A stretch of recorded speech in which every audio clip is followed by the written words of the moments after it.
el vaciamiento de la vesícula biliar, y un estudio de la ingesta de los alimentos unos 30 minutos después de la comida, los alimentos y las grasas llegan al duodeno, especial cuando las grasas llegan al duodeno, se activa la secreción de vino.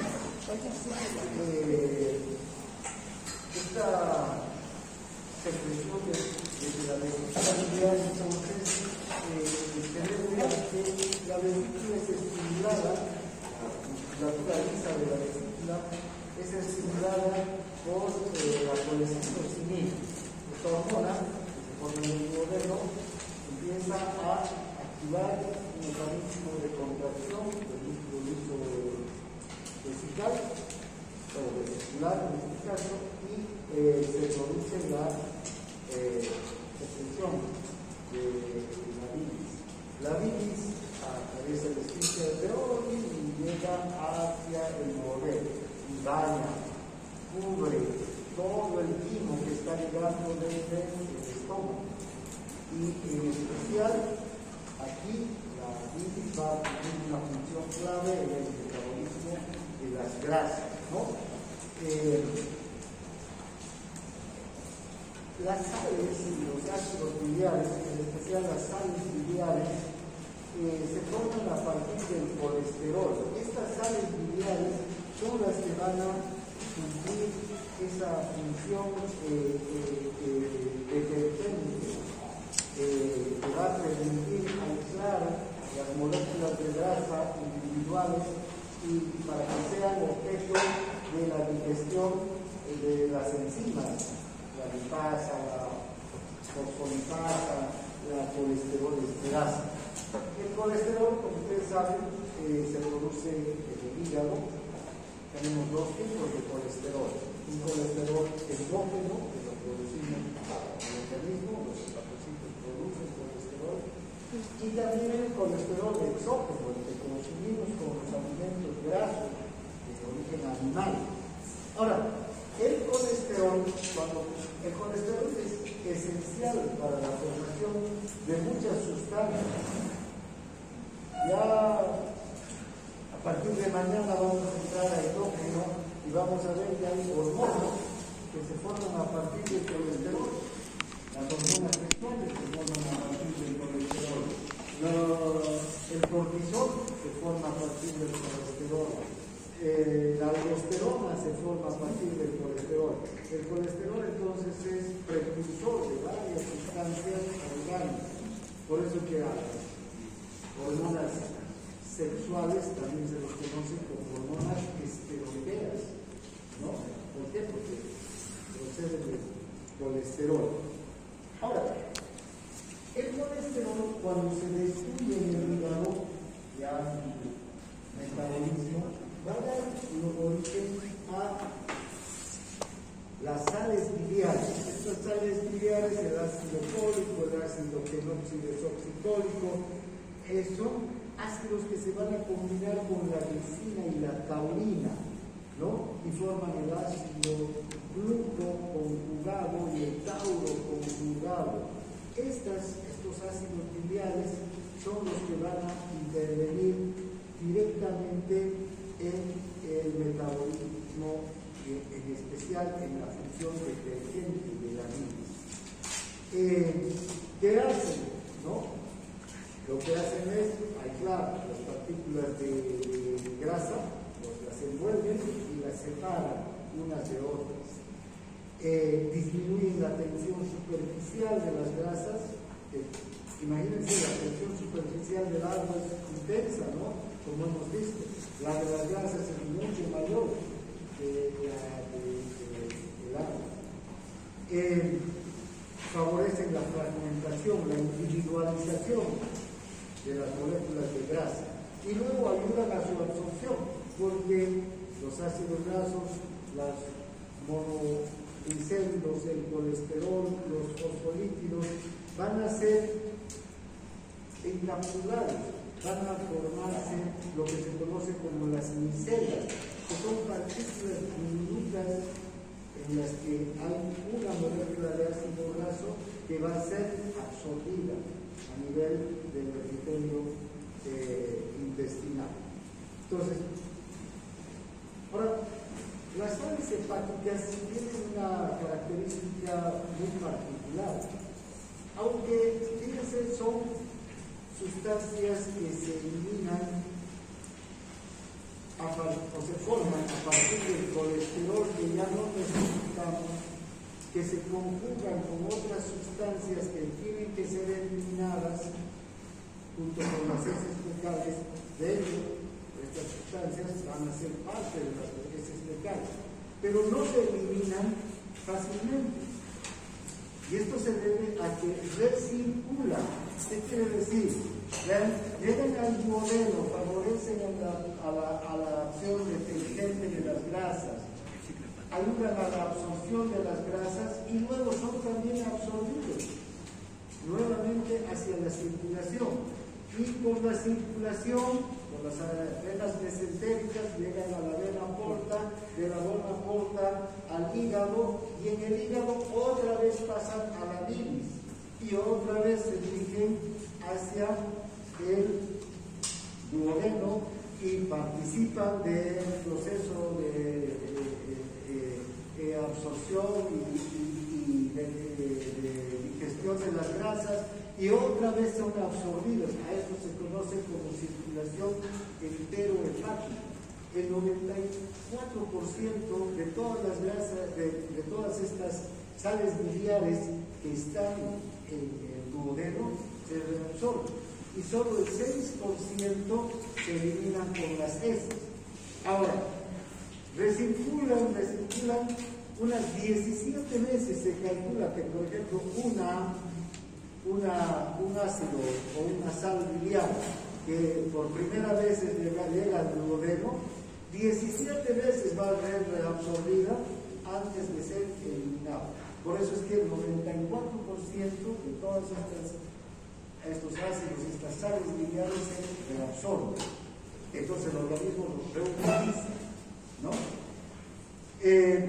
Ahora,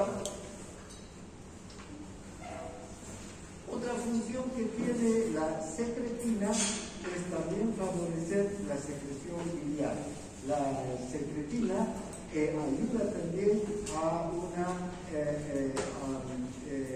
secreción acuosa que diluye la bilis en las células epiteliales de los conductos del hígado. Luego esa bilis diluida llega hacia la vesícula y ahí se vuelve a concentrar, ¿verdad?, en la vesícula. Pero en el hígado la secretina favorece también a que se produzca una bilis diluida de fácil circulación. Bien, el colesterol entonces se elimina también a través de la bilis, ¿no? Una buena parte de la bilis tiene colesterol. De hecho, las sales biliares, los ácidos biliares se forman a partir de este colesterol que nuestro organismo ya destruye en el hígado y lo elimina. Ese colesterol entonces sirve para formar las gliceras con estas sales y ácidos biliares. Pero fíjense que hay personas que suelen tener tendencia a formar cálculos biliares, ¿no? Los cálculos son las formaciones sólidas. Por eso las personas dicen: tengo piedras en el hígado. En realidad, sí, estos cálculos son formaciones sólidas, son depósitos de calcio, ¿no?, y de colesterol, ¿no? No se sabe todavía, en realidad, la ciencia cierta cómo se forman los cálculos, pero bueno, se ha visto que por una parte interviene la dieta, ¿no? Personas que tienen dietas muy grasas pueden tener tendencia a formar cálculos, pero hay personas que no tienen las dietas muy grasas e igual tienen cálculos. Entonces también hay aspectos genéticos en la formación de los cálculos. El hecho es que los cálculos están muy relacionados con esta capacidad colesterol que tiene el hígado y los cálculos que en sí mismos contienen una gran cantidad de colesterol. Sí. ¿El deporte también influye en la formación de cálculos? Que yo sepa, no. Porque ¿has oído algo de eso? No, solo me notaba. No, que yo sepa, el deporte. ¿Por qué influiría, digamos? O sea, ahora también, digamos, la formación. Deportes en los que se, digamos, hace una actividad intensa, suelen producir pérdida de sodio, de potasio, porque cuando uno hace mucho deporte, ¿qué elimina? Sudor, agua, pero no he oído realmente esa relación del deporte. Tal vez el deporte de comer y tomar mucha cerveza, de comer muchos extras, esos que van a hacer deporte y terminan después del partido de fútbol, mucha comida, eso es seguro, ese deporte ayuda. ¿No? Pero después del deporte en sí, nunca, como no es algo. Bien, ahora hablaremos de las secreciones del intestino delgado. Fíjense que el intestino delgado también tiene una gran cantidad de secreciones importantísimas, ¿no? En el duodeno, entre el giro y la huella de Baker, antes de la desembocadura del colédoco, fíjense, ahí hay una gran cantidad de glándulas, las glándulas de Brunner, en la primera porción del duodeno. Estas glándulas de Brunner son especializadas en producir un moco muy alcalino, que es la secreción de las glándulas de Brunner. No es muy abundante porque es una parte corta del intestino delgado, del duodeno, pero la cantidad de bicarbonato de sodio que producen estas glándulas es enorme. ¿Para qué es ese bicarbonato? Para que tubo gástrico, el quimo ácido que está saliendo por el píloro, para empezar, no dañe al duodeno, que no está diseñado para resistir acidez. Entonces tiene que estar muy bien protegido. Y por otra parte, ya empieza la acción de neutralizar la acidez del tubo gástrico. Ya les decía que las enzimas que se van a secretar o que van a ser llevadas desde el páncreas hasta el duodeno no se activan en un ambiente ácido. Entonces hay que convertir el ambiente ácido o al tubo ácido, que es el quimo, en un tubo alcalino. Entonces estas glándulas de Brunner tienen esa función de producir un moco alcalino. Y vean cuáles son los estímulos que producen la secreción de las glándulas de Brunner. Los estímulos táctiles, es decir, el contacto directo del quimo con las glándulas de Brunner ya los hace producir. Cuanto más ácido sea el quimo, mayor producción de las glándulas de Brunner va a haber, ¿no? Y finalmente, las hormonas gastrointestinales, en especial en respuesta a la acción de la secretina. La secretina es una hormona que, como ustedes ya han visto, aumenta la producción del líquido alcalino que viene con el tubo pancreático. Aumenta la producción de bilis, que también es alcalina. Aumenta la producción del moco alcalino de las glándulas de Brunner. La secretina está directamente relacionada con la alcalinización del intestino para favorecer la digestión. Esta alcalinización, les vuelvo a repetir una décima, no sé cuántas veces, es necesaria para que las enzimas trabajen. ¿Ya?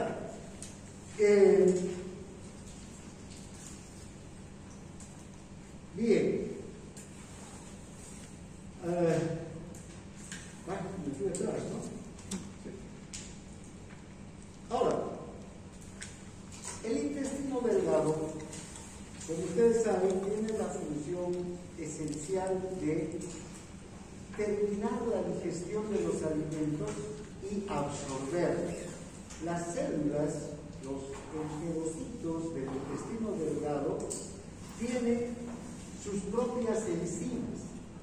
Tienen enzimas que son capaces de digerir el último paso en el metabolismo, de producir el último paso en el metabolismo de los hidratos de carbono y de las proteínas. Tienen enzimas que van a convertir los disacáridos en monosacáridos y los dipéptidos en aminoácidos. Dipéptidos en aminoácidos. Es decir, los enterocitos no pueden absorber disacáridos, no pueden absorber dipéptidos. ¿Qué absorben? Glucosa, fructosa, que son monosacáridos, ¿no? Galactosa pueden absorber, pero no pueden absorber, por ejemplo, sacarosa, no pueden lactosa. Tienen necesariamente que digerir estos disacáridos y convertirlos en monosacáridos. Entonces ellos tienen sus propias enzimas, los enterocitos. Además, también el intestino delgado produce una gran cantidad de moco y una gran cantidad de líquido alcalino con bicarbonato. Esta secreción del intestino delgado es importante, aunque el intestino delgado a su vez absorbe también mucha agua. Entonces, en estos enterocitos hay un transporte,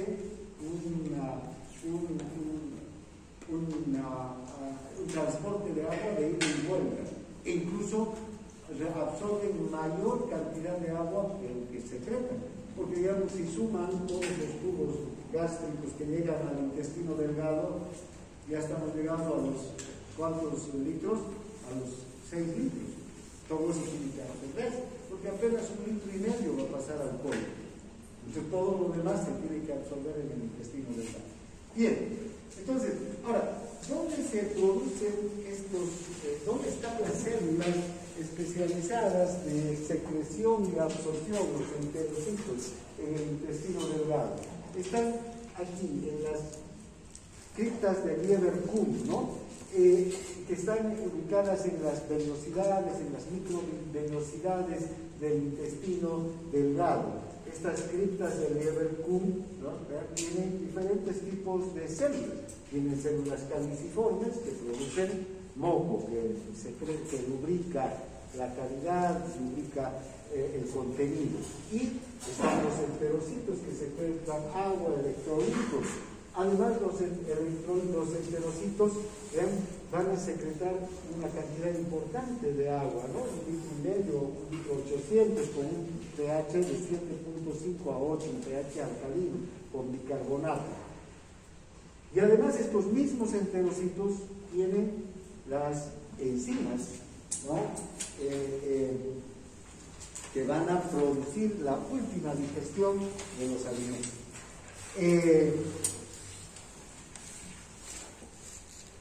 El mecanismo de secreción de líquido acuoso es la secreción activa de iones cloruro hacia las criptas y secreción activa de iones bicarbonato también, ¿no? Luego, las enzimas digestivas que están en el intestino, hay peptidasas que van a fraccionar los dipéptidos en aminoácidos, hay las alfa-glucosidasas que se llaman, o disacaridasas, que van a convertir la sacarasa, la maltasa, la isomaltasa, la lactasa en glucosa en general, ¿no? Porque ustedes saben, las sacarasas son 2 moléculas de glucosa, entonces vamos a obtener 2 glucosas. La maltasa, fructosa y glucosa, una glucosa. La isomaltasa también. La lactasa, galactosa y glucosa. Entonces, de aquí, fíjense, van a salir una gran cantidad de glucosa de estos disacáridos. Y finalmente tienen la lipasa. que va a escindir, va a dividir las grasas neutras en glicerol y en ácidos grasos. Estos dos productos van a ser absorbidos y adentro para su transporte se van a volver a juntar. Bien, entonces, para formar triglicéridos, ¿no? Para ser transportados. Bien, finalmente está la secreción en el intestino grueso. En el intestino grueso ya solamente hay secreción de moco. Este es un moco especial, es un moco alcalino también, un moco adherente, ¿no? Y ya no tienen enzimas estas células, porque aquí en el intestino grueso ya no se produce la absorción de nutrientes, ya casi la digestión aquí es cero, ¿no? Si recuerdan, el intestino grueso empieza donde? En el ciego. Y al ciego, por la válvula ileocecal, ¿qué pasa? Ya los productos de desecho, lo que ya no sirve, lo que se va a formar, lo que va a formar las heces fecales, agua, iones y partículas de desecho que tienen que formar las heces fecales, ¿no? Entonces casi no hay absorción. Ahora, este moco en especial es el que nos interesa. Es un moco muy adherente, el moco que produce el intestino grueso. Este moco se adhiere con facilidad a las partículas de desecho que se están eliminando. Es un moco anfótero además. Fíjense, ¿recuerdan? Las sales biliares que hacen, separan las partículas. Este moco hace lo contrario, une a las partículas. Si esta es una partícula de desecho, estas son partículas de desecho dispersas, el moco rodea las partículas y después, gracias a la propia acción del moco adherente y a los movimientos del intestino grueso, estas partículas son unidas, ¿verdad? Agrupadas. Entonces, el moco es el que se las está uniendo, las está adhiriendo unas con otras, y al final, al recto que llega, heces fecales formadas, fáciles de ser eliminadas, ¿no? Porque fíjense, si no hubiera este moco, la eliminación de las heces fecales sería muy difícil, ¿no? O no habría posibilidad, o sea, otro mecanismo, o tendría que ser un moco más fluido, como el de las aves. ¿Cómo son las heces fecales de las aves, la gallina, por ejemplo, ¿no? Bien acuosas, ¿no? Pero con moco también. Pero ese no es un moco como el que forma parte de las heces fecales del humano, ¿no? Es un moco mucho más acuoso. En cambio, permite la formación de esas heces fecales semisólidas que nosotros eliminamos, y no solamente los humanos, sino muchas especies eliminan en las heces fecales bien formadas y semisólidas. Bien, el parasimpático aquí es el que va a estimular la secreción de este moco adherente. Bien, hasta aquí entonces todo lo que es la secreción. Ahora hablaremos, para terminar, sobre la digestión y absorción en el tubo digestivo. Aunque ya hemos hablado y hemos adelantado muchos de estos aspectos, vamos a ir viéndolos en detalle. Fíjense, la digestión de los alimentos se realiza mediante la hidrólisis. La hidrólisis, ¿qué quiere decir? La división de una molécula en moléculas más simples, ¿no es verdad? También otro término es la escisión, o sea, se rompen enlaces que unen dos moléculas y Al romperse el enlace químico, vamos a obtener dos moléculas zinc. Esta hidrólisis no es sencilla, desde luego. Por ejemplo, la hidrólisis de los carbohidratos los vamos a hacer mediante reacciones bioquímicas. Los carbohidratos no se hidrolizan fácilmente, ¿no? Y se dividen solo por la presencia del agua. Necesitan la presencia del agua, pero además necesitan la presencia de una enzima, un catalizador que pueda romper el enlace químico y separar una glucosa de otra, una glucosa de una fructuosa. Lo mismo ocurre con las grasas, ¿no? Las grasas están unidas mediante enlaces también químicos, las moléculas de grasa necesitan una enzima, un catalizador bioquímico que sea capaz de romper esos enlaces.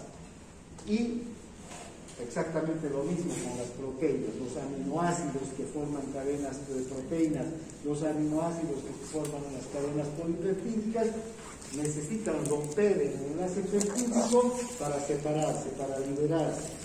Una cosa importante de la digestión, vean, es que si este es un polisacárido, ¿ya? Y esta es la célula que tiene que absorber el polisacárido, no hay un medio de transporte aquí que sea capaz de absorber todos estos, así como está. Aquí hay un medio de transporte, por decir, que transporta un cotransporte, que transporta sodio y glucosa. Pero no hay un medio de transporte que logre transportar sodio o cualquier otra cosa y un polisacárido. Entonces, este polisacárido tiene que romper este enlace y quedar solamente la glucosa. Entonces sí, la glucosa es transportada. Es esencial entonces la digestión, la hidrólisis. Lo mismo pasa, hagan de cuenta que esta es una cadena polipeptídica. Aquí también la célula tiene su transportador. Este es un cotransportador, sodio y aminoácidos. Si es un dipéptido, dos aminoácidos no van a poder ser transportados por este transportador. Entonces tienen que quedarse como aminoácidos. Un solo aminoácido sí es transportado. ¿Está claro? Por eso la digestión es esencial, esta hidrólisis, esta ruptura de los enlaces de moléculas complejas para convertirlas en moléculas más simples. Ahora, ven, la hidrólisis de los nutrientes, los polisacáridos, de los hidratos de carbono, de las grasas y de las proteínas, necesita ciertas condiciones. Para empezar, que esté la proteína, pero tiene que estar en presencia del agua, en un medio líquido. Y además de la proteína en agua, ¿qué tiene que haber?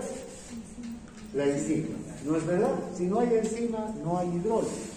Bien, ahora, una cosa es y esto han debido ver ustedes en bioquímica, que cuando el proceso inverso, cuando dos aminoácidos están sueltos o dos glucosas están sueltas y se unen para formar un dipéptido o un disacárido, el proceso se conoce como condensación. ¿No es verdad?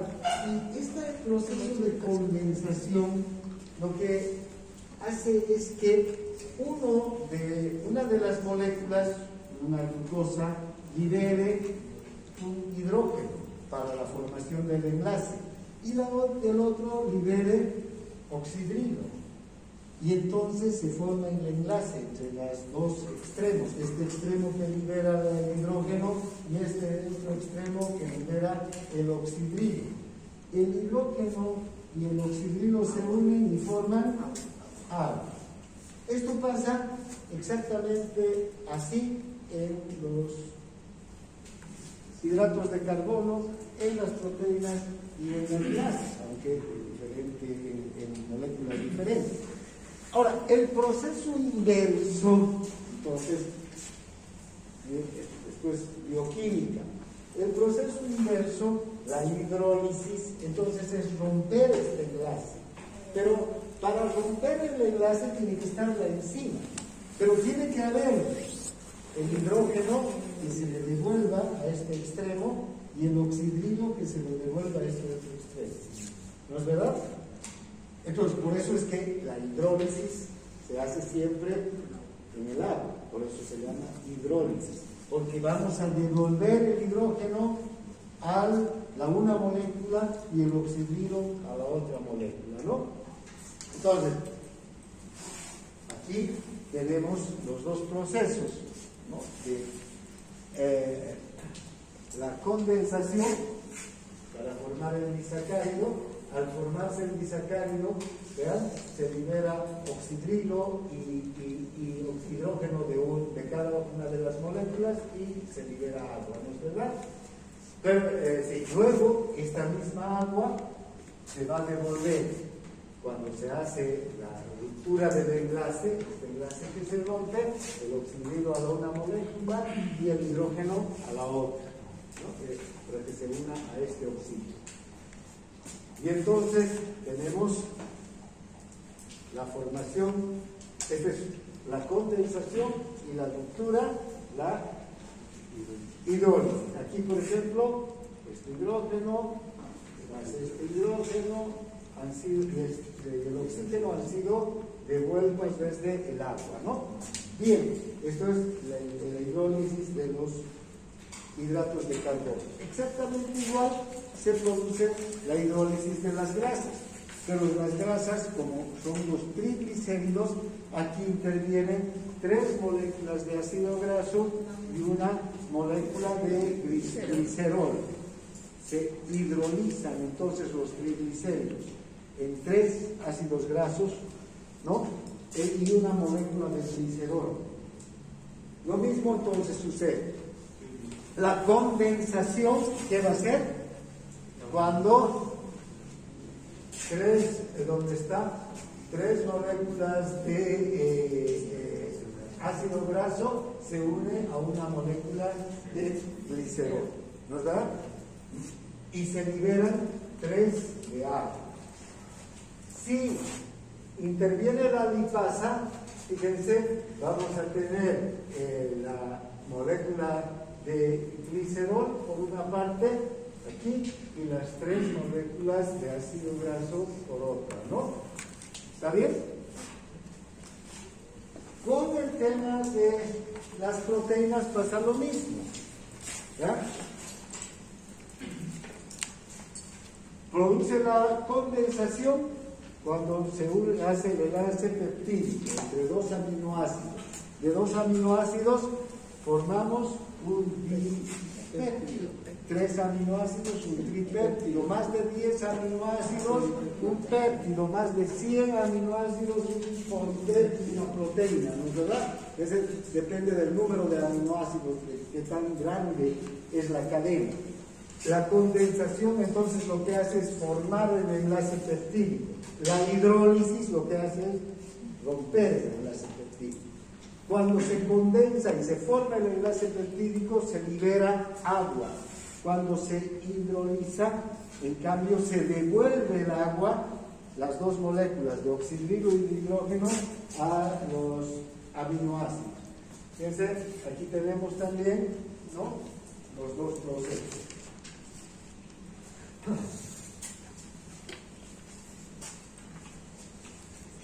Aquí tenemos 2 aminoácidos, este es el extremo carboxilo y este el extremo amino, ¿no? Vean, amino, el carboxilo y amino. Entonces, cuando se unen para formar este enlace peptídico, ¿qué se libera? Un hidrógeno y un oxidrilo. Cuando aquí interviene la enzima, ¿no? Una peptidasa, ¿qué va a hacer? Romper este enlace peptídico, y para eso tiene que devolver de esta agua un hidrógeno y un oxígeno. Entonces creo que en síntesis es así estos procesos. Seguro que han visto esto en bioquímica en súper detalle y no vamos a perder más el tiempo aquí. Solo es recordar. Bien, ahora, ¿cómo es la digestión de los hidratos de carbono entonces? Ya sabemos que va a ser por hidrólisis. ¿Y esa hidrólisis qué necesita? De enzimas. ¿No es verdad? Enzimas. Entonces, nosotros cuando nos alimentamos e ingerimos hidratos de carbono, los hidratos de carbono, ¿cómo vienen, digamos, en el alimento? Como harinas, como pan, como fideos, como yuca, ¿no? Vean, todas las papas, todos los hidratos de carbono que ingerimos. Estos hidratos de carbono, estos alimentos, ¿qué tienen? Almidones. ¿Y qué son los almidones? Cadenas de glucosa, pero también vienen como disacáridos, la sacarosa, la lactosa y básicamente la maltosa también, que la maltosa en realidad es un disacárido que tiene dos glucosas. Muchas maltosas, ¿qué van a hacer? Un almidón, ¿no? La sacarosa tiene la característica de que tiene una glucosa y una fructosa. Y la lactosa tiene una glucosa y una galactosa. Estas azúcares simples, ¿vean? La sacarosa está en la leche, perdón, en las frutas, en las plantas, y la lactosa está en la leche. Y los almidones, como les decía, en todas las comidas que son harinas y derivados del trigo, del maíz, de la papa, de la yuca, del arroz, en fin. Bien, ahora, cuando ingerimos entonces estos alimentos, tienen que ser digeridos. ¿Dónde empieza la digestión? Voy a ir con diapositiva y diapositiva, nos vemos a esta única, que es la que nos va a mostrar cómo sucede la digestión. ¿Ya? Con detalle vamos a ir viendo. Fíjense, si aquí en la boca ingerimos, y la primera enzima que empieza a actuar en la digestión es la alfa-amilasa, o la amilasa salival, la que está en la saliva. ¿Recuerdan? Esta alfa-amilasa, ¿por quién es estimulada en su síntesis y en su secreción? Por el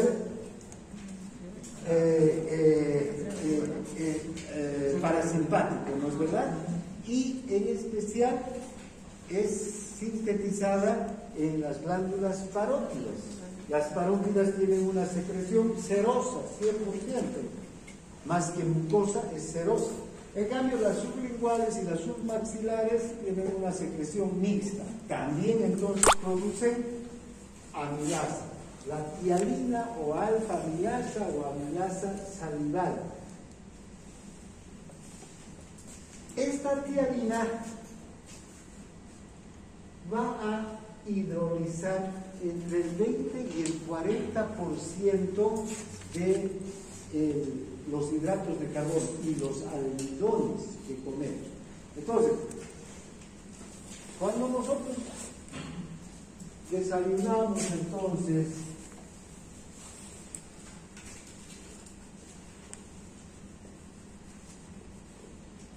ya, aquí está la boca, aquí está la boca, empieza aquí la digestión de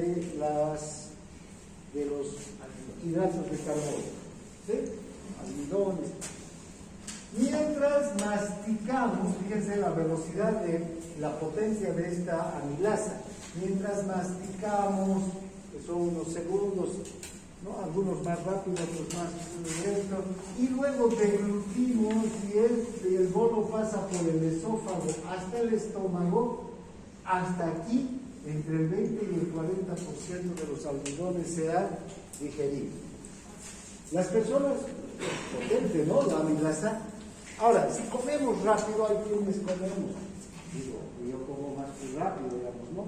Como rápido y degluto, entonces, capaz que sea un poco más del 20%, pero hay personas que comen y realmente eso es lo mejor, que mastiquen, no tengan el alimento en la boca, lo trituren bien, ¿ver?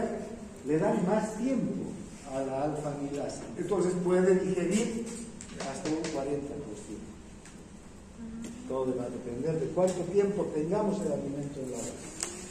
Pero estamos hablando de una masticación normal, no quedarme media hora con la comida. Bien, entonces, muy bien. Ahora, llegan los almidones y los hidratos, seguimos con celeste. Todos estos productos llegan al estómago y aquí se para la digestión. Este es un ambiente ácido. Sabemos que aquí la alfa-amilasa se va a anular, se va a neutralizar, ya no se digiere más en el estómago. En el estómago hay otros procesos, ¿no? Formación del quimo, empieza a actuar más bien la pepsina sobre las proteínas. Luego, una vez que el alimento se forma en quimo y el quimo es inyectado hacia el duodeno, aquí entonces, desde el páncreas que llega la amilasa pancreática, que es otra enzima, que es similar a la amilasa salival, a la tialina. Esta amilasa pancreática va a digerir, fíjense, aquí va a convertir a los almidones en dipéptidos. Perdón, disacáridos. En disacáridos. Y los disacáridos que hayan sido ingeridos van a llegar hasta el intestino delgado sin haber sido digeridos. Pero de los almidones, fíjense, la amilasa pancreática va a digerir el 51-80%. Es decir, si hemos comido rápido y se han digerido solamente el 20% de los almidones en la boca y el esófago, en el intestino, el otro 80% seguro es que se van a digerir, ¿no? No es que se van a eliminar, porque recuerden, varias horas pasa el alimento por el intestino, entonces hay tiempo de que esta amilasa actúe. Luego, una vez que estamos ya en el intestino, y aquí están los dipéptidos, la sacarosa, la lactosa, la maltosa, la isomaltosa, todas esas moléculas que no pueden ser, como hemos visto en ese dibujito que les he hecho, no pueden ser absorbidas por el enterocito, todavía tienen que sufrir el último proceso de digestión. Y están estas disacaridasas, ¿ya? Que van a convertir a la galactosa, está la galactasa, que va a convertir a la galactosa, la lactasa, que va a convertir a la lactosa en galactosa y glucosa. Está la sacarosa, que va a convertir a la sacarasa, que va a convertir a la sacarosa en fructosa y en glucosa. ¿Bien? Entonces, al final, gracias a estas disacaridasas, vamos a tener glucosa, la galactosa y fructosa. Para estas tres moléculas hay medios de transporte. Estas ya se pueden transportar, entonces se pueden absorber.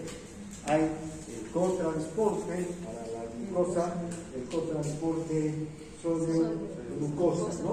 Que es el que va a absorber toda la glucosa. Y en el otro extremo va a haber una GLUT, que va a ser la que se va a encargar de transportar por difusión, una proteína transportadora por difusión facilitada. Ahora, las proteínas. Vayamos rápidamente también a ver un cuadro de las proteínas. Ven, cuando las proteínas llegan a la boca, las carnes, etc., aquí lo único que hacemos es procesarlas mecánicamente, ¿no? Masticarlas y deglutirlas. ¿Y dónde van a empezar la digestión de las proteínas? Van a entrar y aquí, en el estómago, va a empezar la digestión. ¿Y quién va a ser la enzima encargada? La pepsina. ¿Recuerdan? La pepsina se forma a partir del pepsinógeno gracias al ácido clorhídrico en la célula o en la glándula tubular. Entonces, aquí la pepsina convierte a las grandes proteínas en proteasas, en peptonas, polipéptidos, ¿no? Que van a pasar hacia el intestino junto con el quimo. Una vez que llegan al intestino junto con el quimo, también desde el páncreas vamos a tener a la tripsina, a la quimiotripsina y a la carboxipolipeptidasa. Son las tres enzimas pancreáticas que van a actuar sobre estas proteasas, estas peptonas y estos polipéptidos, y los van a reducir a aminoácidos y a cadenas polipeptídicas más pequeñas, a péptidos pequeños, ¿no? Cadenas pequeñas. En ese estado van a pasar hasta ya el borde en cepillo del intestino, de las criptas. ¿Y qué va a ocurrir aquí? Las enzimas que tienen los enterocitos, las peptidasas, son las que van a terminar la digestión. Todas esas pequeñas cadenas de polipéptidos, dipéptidos, tripéptidos, ¿no? De bajo peso molecular, que todavía no han sido convertidas en aminoácidos, van a ser hidrolizadas y convertidas en aminoácidos. Y ahora sí, el intestino puede absorber los aminoácidos, porque hay un cotransporte también, sodio-aminoácidos en las células, ¿no? Esos aminoácidos pueden ser absorbidos desde el intestino hacia el interior del organismo. Finalmente está la digestión de las grasas. Aquí la digestión de las grasas tiene su propia particularidad. Primero, vamos a ingerir las grasas.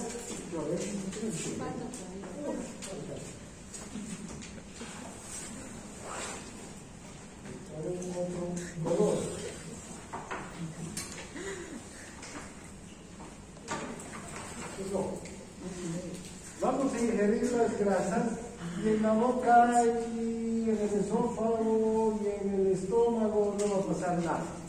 Se va a formar el quimo. Una vez que el quimo pasa al intestino, ¿con quién se va a encontrar primero la grasa? Con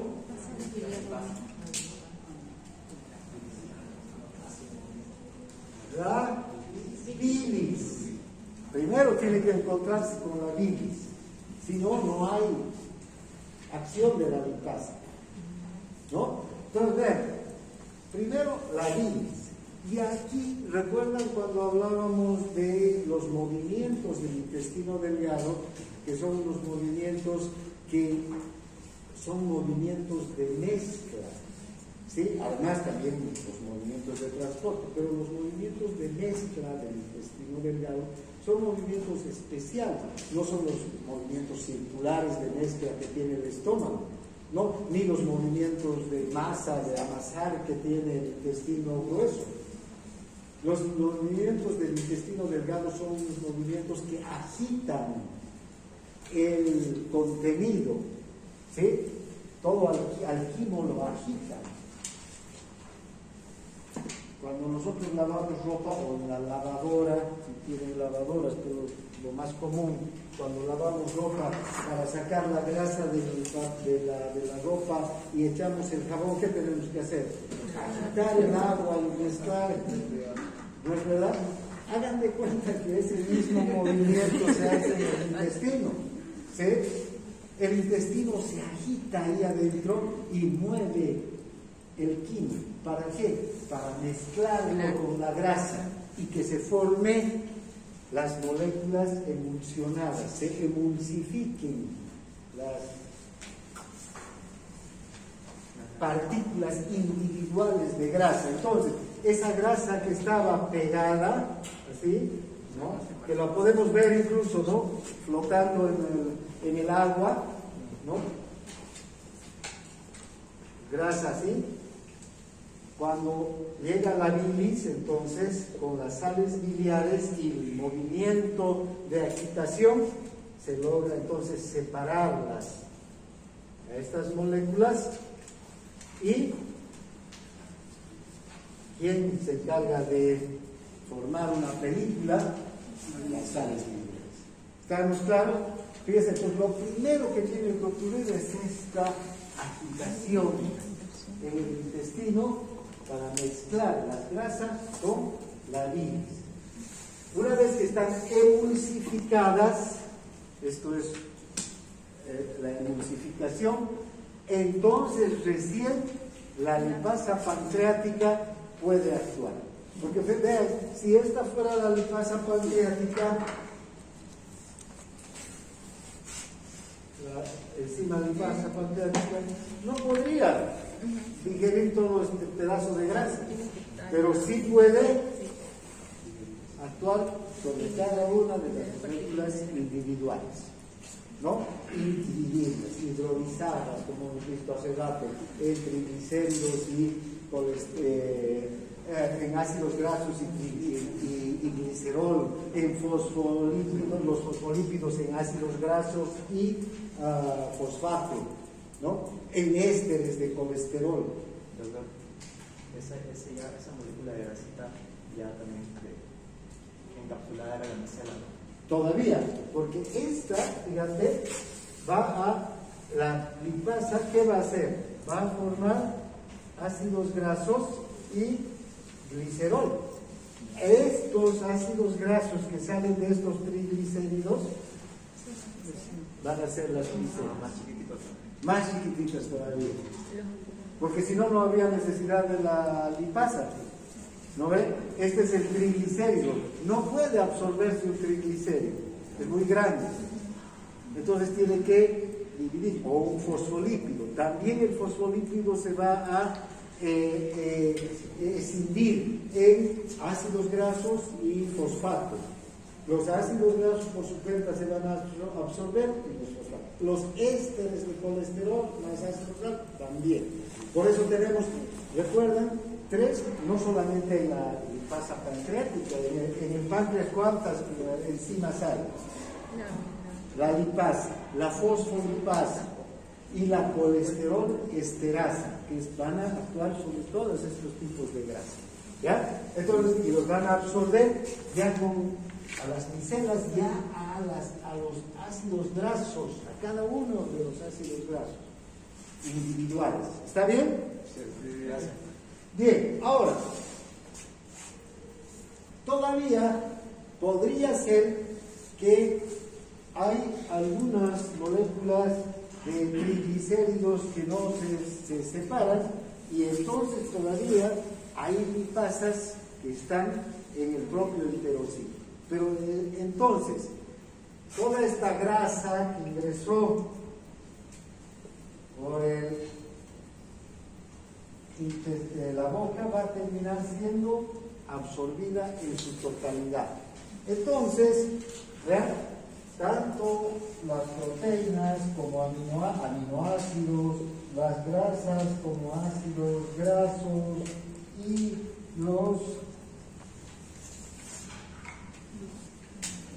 hidratos de carbono como glucosa, como monosacáridos pondremos, ¿no? Porque glucosa, galactosa y fructosa se van a absorber. ¿Ven? Van a terminar llegando a...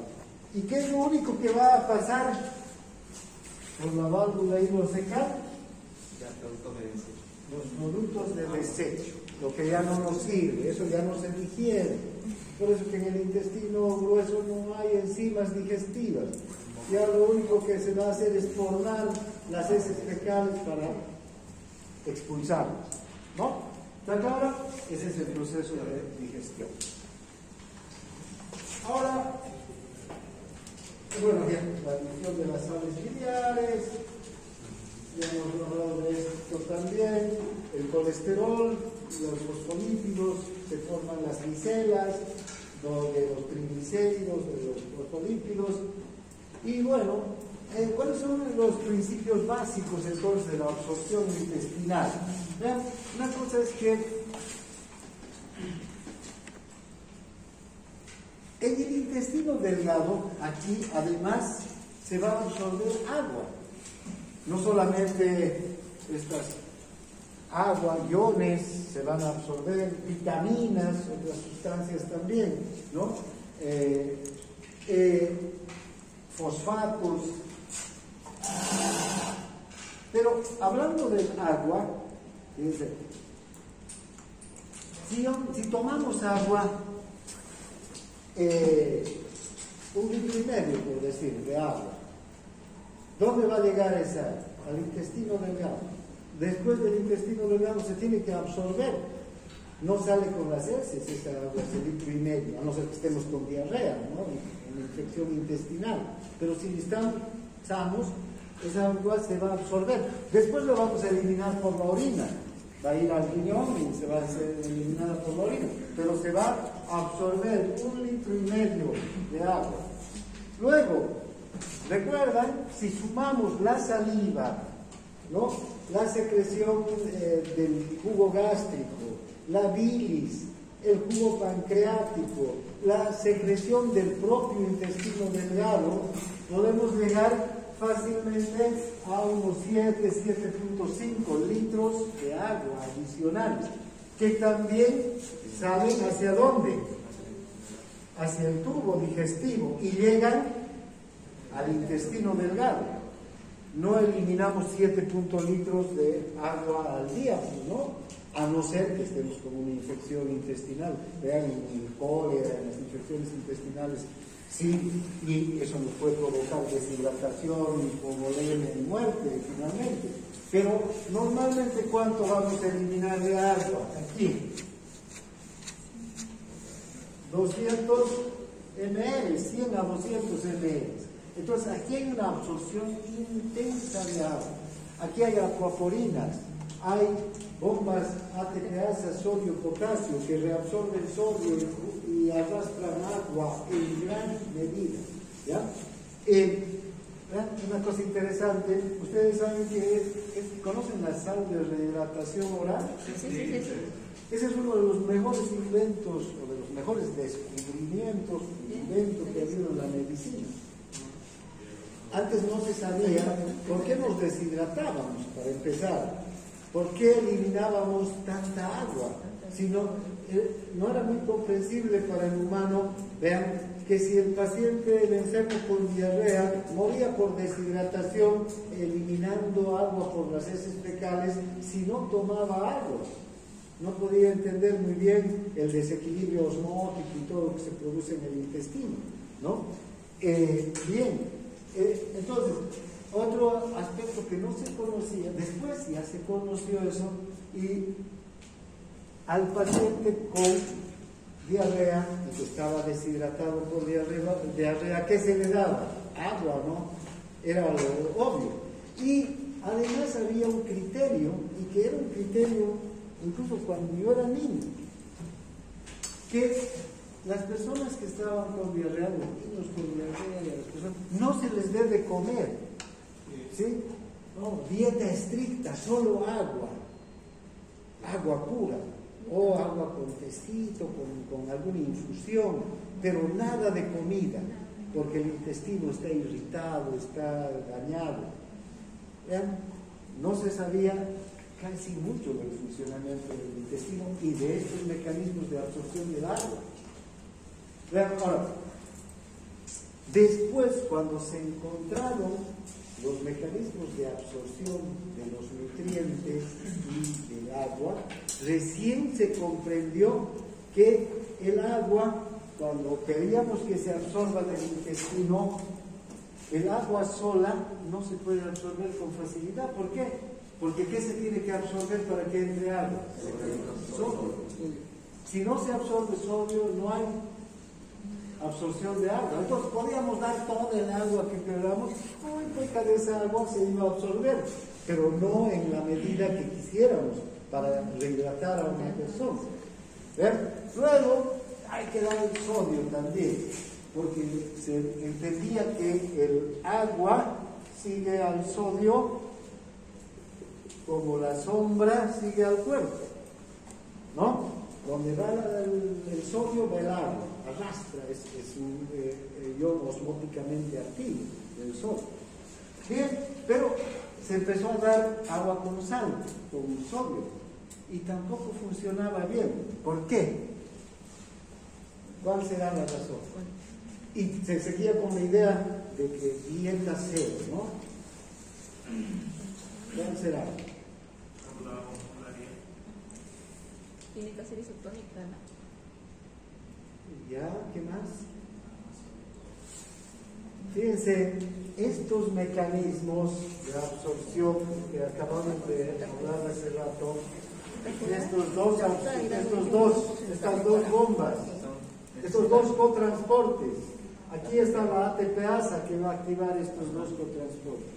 Esta ATPasa necesita de sodio, pero este cotransporte no va a funcionar si no hay glucosa y sodio.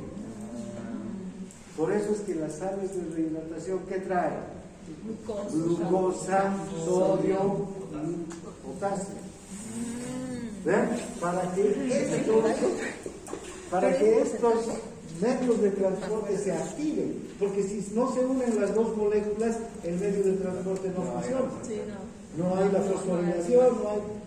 Y esta ATPasa está bloqueada, ¿no es verdad? Mientras si se unen. Ahora, ¿por qué también se dice ahora? No, hay que alimentar, hay que dar la comida, la persona con diarrea tiene que alimentarse, hay que darle su dieta normal, es decir, no una dieta irritante, no una dieta sobrecargada en grasa, ¿no? Que tenga aminoácidos, todo, porque este otro, ¿cómo funciona? Sodio y aminoácidos. Entonces una persona que recibe la dieta normal va a poder activar los medios de absorción de sodio en primer lugar. Pero si se absorbe el sodio, enseguida el agua, ¿no? Vean, porque ya la osmolaridad va a ir variando. La osmolaridad va a ser mayor, ¿no? En el líquido intersticial, entonces va a poder arrastrar agua desde el ambiente del intestino. ¿Ya? Por eso es que el intestino absorbe tanta agua, porque además absorbe todos los nutrientes, las sales que requiere. ¿Está claro? Sí, doctor. Bien, y vean qué cantidad de agua. ¿Cuánto entonces? Hasta aquí tenemos 9 litros, ¿no? 9. Pero si descontamos este 1,5 litros que a través de la válvula hidrocecal va a ir al colon, entonces tenemos que por lo menos 7,5 litros de agua el intestino absorbe al día. Un trabajo intenso, entonces, de todos los medios de transporte que están en las velocidades, en las microvelocidades. Esta agua que pasa al colon sirve para coordinar, mezclar el moco en el colon y formar las heces fecales, que ya hemos hablado de eso. Ahora vean, nuestro intestino, ¿cuánto mide? ¿Cuánto mide el intestino delgado? 7 metros. 5 o 7 metros, ¿no es verdad? Si fuera una manguera lisa, el intestino, ¿sí? Si fuera una manguera así lisa, la superficie de absorción solo sería estos 7 metros. ¿Sí? Nada más. Pero fíjense cómo aumenta increíblemente la superficie de absorción del colon o del intestino delgado para que se pueda absorber todo lo que comemos. Es decir, nuestro organismo no desaprovecha nada. Así que si ustedes comen mucho, todo va a absorber. Si comen poco, lo poco que han comido va a absorber. No desperdicia nada. En las heces fecales no van a encontrar aminoácidos, no van a encontrar glucosa, ¿no? Porque son nutrientes. Nos cuesta a los animales conseguir esos nutrientes. Luchamos por esos nutrientes. Entonces nuestro intestino no los va a eliminar, no los aprovecha. Ahora, fíjense cómo aumenta la superficie de absorción. Primero hay estas válvulas coniventes o pliegues de Kerkring, ¿no? Que son invaginaciones. Entonces, en vez de ser así liso el intestino, es con estas válvulas coniventes o pliegues de Kerkring, ya, por decir, fíjense cómo aumenta la superficie de absorción. Todo esto es superficie de absorción. De lo contrario, solamente hubiera sido esta partecita, ¿no? Aumenta la superficie de absorción. Por una parte. Luego están las vellosidades, que también, estas vellosidades, que suelen aumentar también la superficie de absorción. La presencia de las vellosidades, primero las válvulas coniventes, 3 veces aumentan la superficie de absorción. Las vellosidades hacen que aumente hasta 10 veces, ¿sí? Y todavía tenemos las microvellosidades, que están aquí ya a nivel de las células epiteliales, ¿no?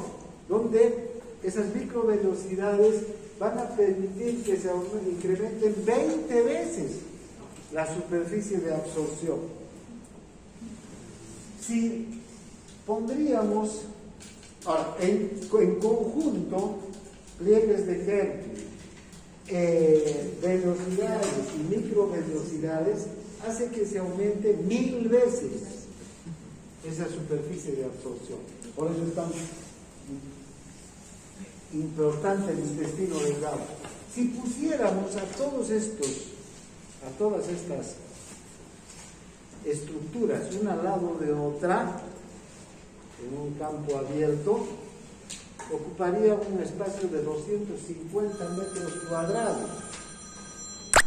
Qué grande, 250, 10 por 25 metros, ¿no?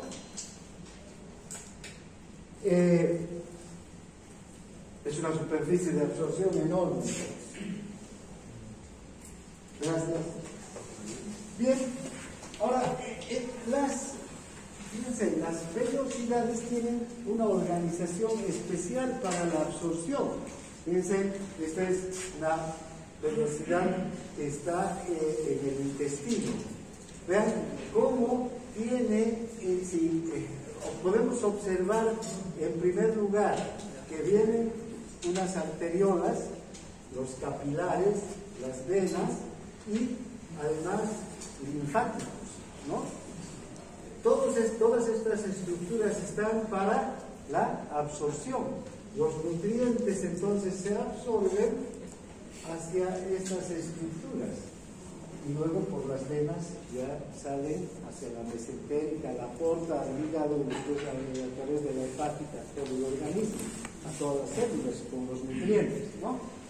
Si hacemos un corte transversal, también podemos ver, ¿verdad? Aquí los hepatocitos en las velocidades y tanto el árbol arterial como venoso, los capilares y los linfáticos. Estos linfáticos se llaman linfáticos pilíferos porque por aquí se absorben los ácidos grasos. Los ácidos grasos no se absorben a los capilares sistémicos y no pasan a la sangre. Primero pasan a la linfa, luego al conducto torácico y después recién a la linfa, a la sangre. ¿Ya? Bien. Vean, cada día entonces nuestro intestino delgado es capaz de absorber en una dieta normal de un adulto joven, pero que no es, digamos, que no tenga sobrepeso, no tenga un cuerpo demasiado grande. Vean, se van a absorber varios cientos de hidratos de carbono, de granos, 100 gramos de grasa, 50 a 100 gramos de aminoácidos, 50 a 100 gramos de iones en general y 7 a 8 litros de agua. Eso es en la mayor parte de ustedes, una comida normal, ¿no? Nutritiva, que tenga variedad de alimentos. Pero, fíjense, si hablamos de un obeso, de una persona que come mucho todo el día, que tiene esos estómagos que aumentan su capacidad, ya no de 1.8 litros, sino pueden tener hasta 5 litros, 4 litros y medio de capacidad. Fíjense, puede tener una capacidad de absorción del intestino de varios kilos de hidratos de carbono, ya no cientos de gramos, sino kilos de hidratos de carbono. 500 gramos de grasa, medio kilo de grasa, medio kilo de 500 a 700 gramos de proteínas y 20 o más litros de agua. Entonces, si nosotros comemos esa cantidad, nuestro intestino es capaz de absorber. ¿Y dónde va a llevar todo eso? A la sangre. Y la sangre hacia el tejido graso. Pues no sé por qué engordaré. No, sabemos por qué engordamos. Porque comemos más de lo que invertimos en realidad en energía. La persona ¿No? que come ni come. ¿Ven? Entonces, estas personas que comen, imagínense, han visto esos grandes comelones, comen 5 hamburguesas de este tamaño, con un montón de papas fritas y 2 o 3 refrescos maltosas, malteados, ¿no? Esas competencias de comedores.